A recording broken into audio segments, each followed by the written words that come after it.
হয়ে যায়। আল্লাহ সমস্ত বান্দা গুনাহগার বান্দা হয়ে আল্লাহ তাদের মাগফিরাত করে আল্লাহ তুমি না জান্নাতের ফয়সালা করে দাও। বাংলাদেশ জাতীয়তাবাদী দল বিএনপি চট্টগ্রাম বিভাগীয় সহ সাংগঠনিক সম্পাদক ব্যারিস্টার মীর মোহাম্মদ হেলাল উদ্দিনের রোগ মুক্তি কামনায় দোয়া মাহফিল অনুষ্ঠিত হয়েছে।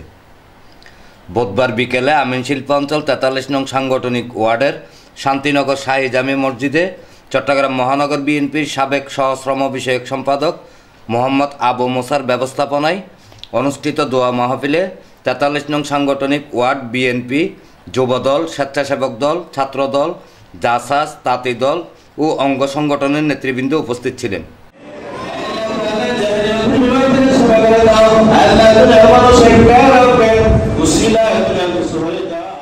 বাংলাদেশ জাতীয়তাবাদী দল বিএনপির কেন্দ্রীয় কমিটির চট্টগ্রাম বিভাগীয় বিএনপির সাংগঠনিক সম্পাদক ব্যারিস্টার মীর মোহাম্মদ হেলাল উদ্দিন সাহেবের জন্য এবং তার পরিবারের জন্য।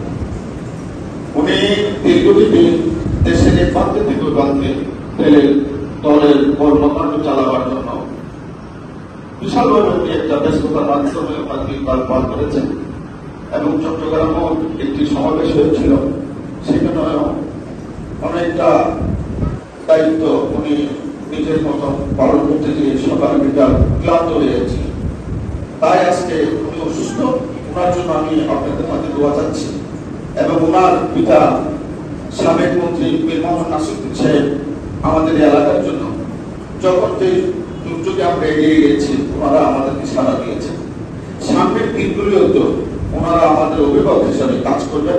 তাই আজকে আমি সবাই কাছে দোয়া চাই, মন খুলে উনি এবং ওনার পরিবারের জন্য আপনারা দোয়া করবেন। ডেস্ক নিউজ, প্রগতি 24 টিভি।